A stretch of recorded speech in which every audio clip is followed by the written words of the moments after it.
Шел 1870 год. Москва, сальные свечи, тарантасы, первые железные дороги. Помню это как вчера. В аптеке можно было героинчик Запрещенное прикупить. вещество. В одной усадьбе маленький мальчик случайно поджег уличную театральную сцену. Не сказать, чтобы родители были рады такому исходу событий. Ему, маленькому мальчику, на сцене в хворости зажгли свечу, типа это костер, и дали в руку деревяшку, чтобы он якобы совал туда. И все это была часть спектакля. Зачем я буду делать это и что-то изображать? Подумал он и с крайним любопытством потянул руку с деревяшкой к огню. И спалил все к чертям. Итак, первый дебют в театре закончился провалом. Но тогда этот мальчик запомнил на всю жизнь две вещи. Первое, что на сцене необходимо осмысленное пребывание и действие актера. И второе, что вата умеет хорошо гореть. Прошло много лет. Он продолжал ошибаться и ошибаться, но открывал все новые и новые горизонты в театральном искусстве. Этот человек – Константин Сергеевич Станиславский. Режиссер, главная фигура в истории русского театра. Этот человек первый в мире создал универсальную актерскую систему, которая пользуется не только в России и в Европе, а даже в забугорном Голливуде. Сегодня мы расскажем вам, что представляет из себя эта система, почему не все театралы умеют юзать ее по назначению, а некоторые даже бунтуют, чтобы ее запретили, а также почему система будет полезна не только актерам, но и простым адекватным людям. С вами Вано, это канал про театр. Запускаем! Родился Константин Алексеев, а в дальнейшем Станиславский, в Москве, в семье богатого промышленника. В театр окунулся уже с детства. Занимался вокалом, пластикой, играл роли в домашнем любительском театрике Алексеевых при усадьбе. Тогда он постоянно заходил в тупик, пытался копировать талантливейших актеров того времени и попадался на штампы. Будучи 20-летним парнем, Константин Сергеевич сел в директорское кресло консерватории и начал работать рядом с такими гигантами, как Чайковский. Не зная важных в театральном деле вещей, ему приходилось заниматься многим, в том числе составлять программу для концертного сезона и работать с немецкими артистами, хотя он даже языка-то особо не знал. Achtung, Achtung! Die deutschen Soldaten! Так, что он сказал?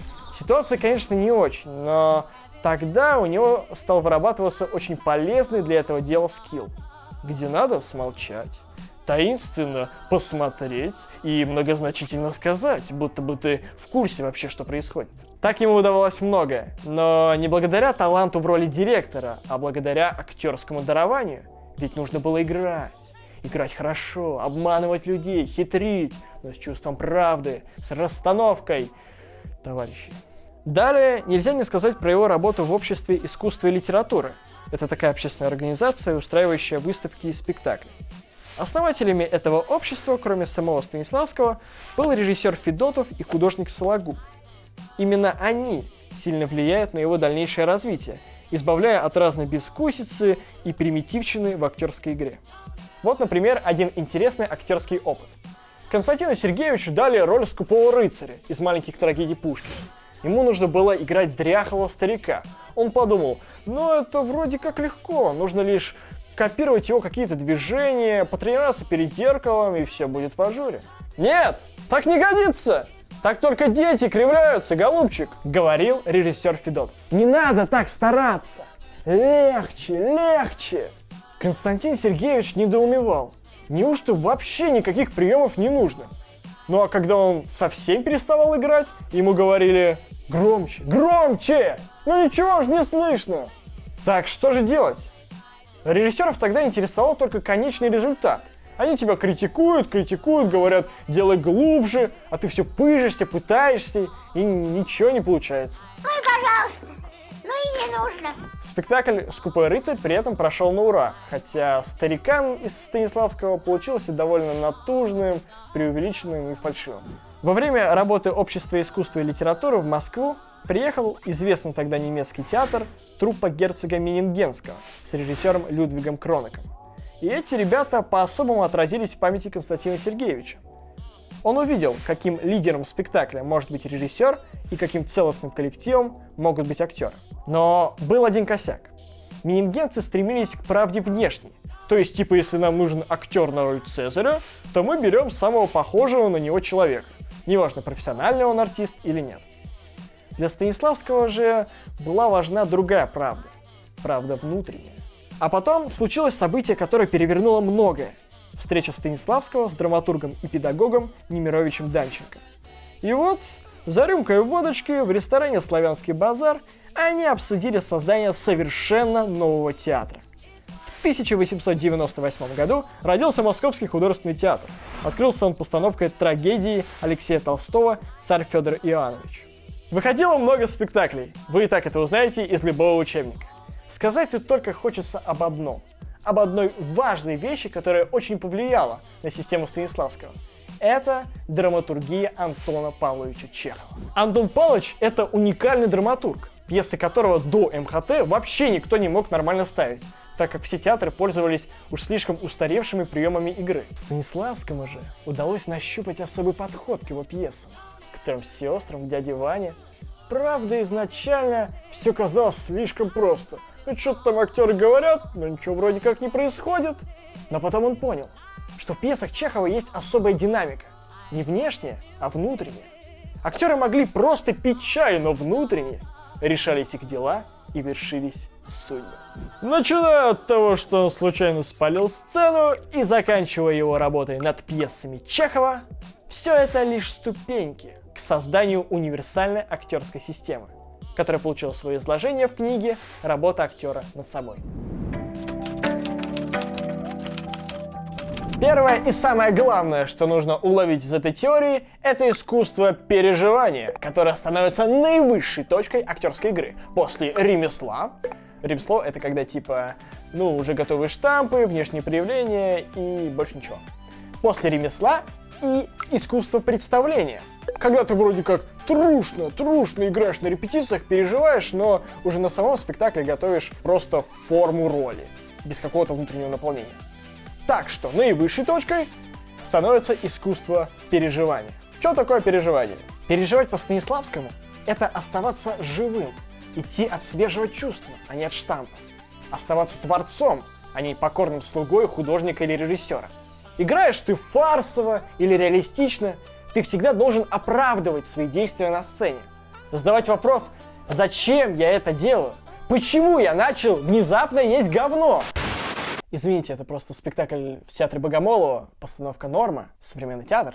И это, конечно же, абсолютно нормально. Абсолютно нормально. В этом нет ничего противоестественного. Идем дальше.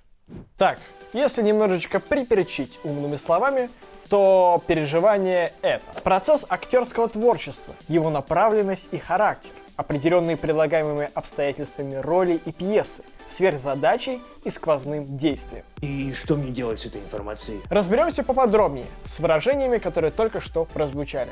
Предлагаемые обстоятельства — это такие условия жизни, в которые должен поместить себя актер.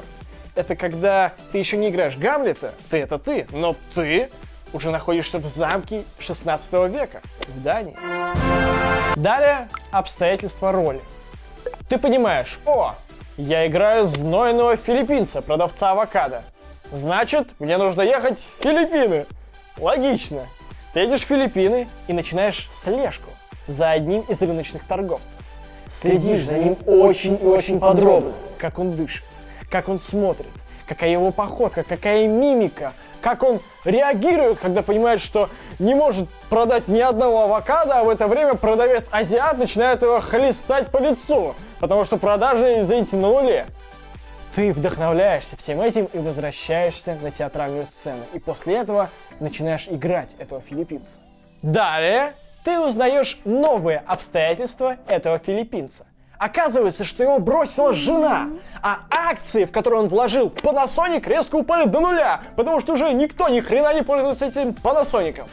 И ты думаешь: да, чувак, я знаю, в каком ты сейчас состоянии, я так же чувствовал в какой-то момент своей жизни. И ты органично вливаешься в своего персонажа и его предлагаемые обстоятельства. Сверхзадача — это следующий важный пункт. Это та цель, к которой стремится герой по ходу спектакля. Определяется она через анализ самого произведения. Тут важно максимально глубоко прочувствовать данный текст. Например, нам далась пьеса «Трактирщица Гальдони», и там главный герой — это жена-ненавистник. И ты такой думаешь, значит, его цель — это избегать женщин. Но потом ты начинаешь следить за логикой персонажа, то, как он действует и как говорит. И понимаешь, да цель-то совсем в другом. Цель в том, чтобы ухаживать за женщинами, но потихоньку, прикрываясь женоненавистничеством. И тогда и роль начинает оживать. Вот ты узнал свою цель. И что дальше? Дальше ты начинаешь стремиться к своей цели. И это называется сквозное действие. Ты можешь пить, есть, спать, заниматься бытовыми делами, как в пьесах Чехова, но внутренне ты стремишься к своей цели. Как сказал Константин Сергеевич Станиславский, сверхзадача и сквозное действие – главная жизненная суть, артерия, нерв, пульс. Сверхзадача – хотение, сквозное действие – стремление, и выполнение его – действие. Создает творческий процесс переживания. Есть также контрсквозное действие. Оно исходит как бы от других персонажей, которые хотят помешать тебе достичь своих целей и ведут к конфликту. А без конфликта и пьеса не может получиться. Да и смотреть неинтересно. Еще один важный пункт системы – это коллективность. Каждый актер должен думать не только о своей личной цели, но и о цели общей, чтобы выразить общую суть произведения, товарищи. Артисты обязаны любить и понимать все, что они делают на сцене, и чувствовать каждого партнера. И для того, чтобы им это все чувствовать, Станиславский придумал кучу разных тренингов, которые адекватному человеку могут показаться чем-то из ряда вон, чем-то неадекватным совсем, на первый взгляд, но на самом деле это очень полезные задания. Вся эта куча тренингов поможет не только начинающим актерам, но и опытным. Ведь, чтобы всегда достигать полного перевоплощения и внутренней правды, нужно выходить на сцену постоянно, как в первый раз, как будто у тебя постоянно стирают память. Может, хватит? Ну типа, вот играешь ты лет 5 или 10 одно и то же, и все это превращается в какую-то монотонную рутину. Но если ты настоящий актер, если ты пользуешься системой Станиславского и стремишься к этой правде, ты выходишь каждый раз, как в первый раз. В этом и истинная природа актерского мастерства. Станиславский создал фундамент, систему, зерно которой есть во многих актерских школах. Те же его ученики Мерхольд, Вахтангов, кто-то в большей, кто-то в меньшей степени меняли стиль, жанр, направление и вроде бы перечеркивали всю систему, но зерно ее всегда оставалось. И в этом ее кайф. Увы, но начиная с советского времени систему перевирали, говоря о том, что это священный Грааль, что это совет, что это рецепт от всего, что ты станешь талантливым, потому что просто начнешь передавать свою энергию от плечей к рукам, начнешь тренинговаться, получать удовольствие, тогда все будет круто. Но на самом деле все не так. Ты можешь зазубрить все книги Станиславского, сходить на тренинг, где какой-нибудь тренер по мотивации будет говорить: да, система Станиславского, правда, моя, твоя и наша. И ты такой: да, я готов играть на сцене. Но, выйдя на сцену, ты почувствуешь себя все равно бревном, неталантливым и бездарным. Хотя бездарным ты можешь быть и так, и так. Итак, короче, да, система — это не математическая формула, и, к сожалению, не все могут это понять. И в какой-то степени бунтовать против этой системы — это довольно-таки неплохой ход. Нет системы. Вот, например, этой весной был перформанс, где участники театра «На вынос» вышли на вынос в Кремль и в лес, и, собственно, устроили пикет против системы Станиславского. Сам перформанс проходил в рамках лаборатории смещения. Вот что говорит один из участников этого действа, художник Алексей Ершов. Система в своей тоталитарности приводит к застою. Отказываясь от системы сегодня, ты отказываешься от существования в предлагаемых обстоятельствах завтра. И, может, даже спасаешь одного лося. И при всей иронии щепотка правды в этом есть. Ее постоянно понимали не так и думали, что Станиславский, система — это правда жизнеподобная, но на самом деле это правда художественная. Это что такое вообще? В чем разница, спросите вы? Ну, это как сравнивать фотографию с картиной. Фотография показывает все происходящее, а картина только существенное. И это существенное зависит от таланта самого художника. Черт возьми, как тяжело. Идем дальше. Глава номер 3. Окей, допустим, вы не актер и к театру вообще никакого отношения не имеете. Зачем вам система Станиславского? Зачем вы только что потратили время на этот видос? Я вам скажу, система будет полезна людям любых профессий, от маркетологов до политиков. Грета Тунберг ли вы, выступающий на конференции ООН, или Дональд Трамп, или, может быть, вы просто рассказываете историю своему другу, в каждом из этих примеров может быть система Станиславского. И я расскажу как. Вы готовите доклад. Например, вам нужно доказать аудитории, что пупырчатая бумага – это самое лучшее в мире удовольствие. И вы такие, у меня есть цель. Какие же трудности? Какое же контрсквозное действие? И вдруг приходит на ум мысль, например, YouTube как способ досуга. Вы боретесь с этой проблемой и достигаете своей пупырчатой цели. Думаете, что выглядите нелепо, как я прямо сейчас? Для этого есть вера в предлагаемые обстоятельства по Станиславскому.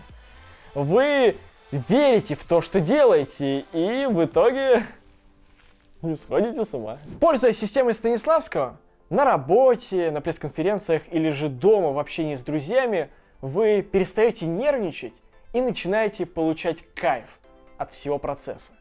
Так что вот вам по кусочку системы Станиславского. А на этом все.